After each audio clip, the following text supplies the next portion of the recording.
जय श्री कृष्ण, जय श्री कृष्ण, जय श्री कृष्ण।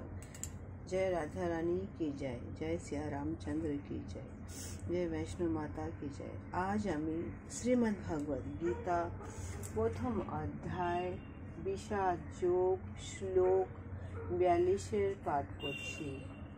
দৈশবাহা এতৈহা কুলঘ্রাণাম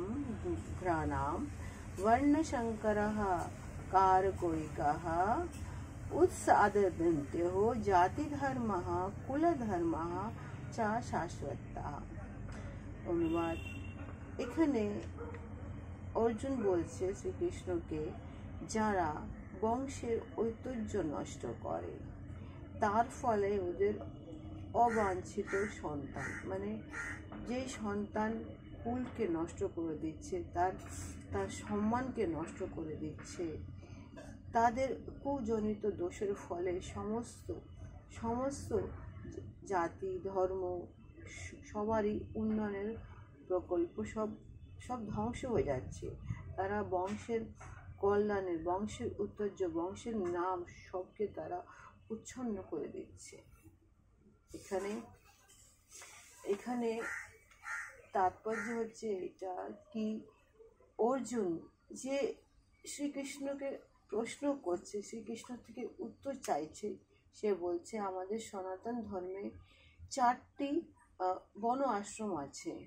সেই 4টি বর্ণ আশ্রমে এখানে মানুষের প্রথম লক্ষ্যটা হচ্ছে এই জীবনের শেষে যখন আমরা সমস্ত কিছু কর্ম করে ফেলার পরে ভগবানের নাম নিয়ে আমরা সেই ভগবানের মধ্যে বিলীন হতে চাই, মানে ভালো মুক্তি পেতে চাই।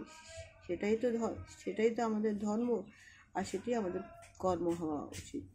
কিন্তু এই সমস্ত কিছু হওয়ার পরে যদি আমাদের কুলঘাত যদি আমাদের হয়, আমাদের বর্ণ সংকর যদি উৎপন্ন হয়, সন্তান যদি ভালো না হয়, তাহলে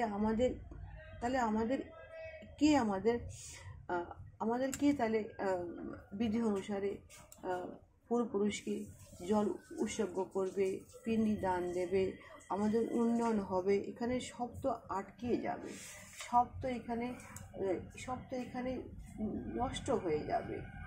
সেই চিন্তাতে অর্জুন শ্রীকৃষ্ণকে বারংবার প্রশ্ন করছে। জয় শ্রীকৃষ্ণ, জয় শ্রীকৃষ্ণ, জয় শ্রীকৃষ্ণ। আগামী ব্লগে আরেকটি শ্লোকের ব্যাখ্যা নিয়ে আসবো।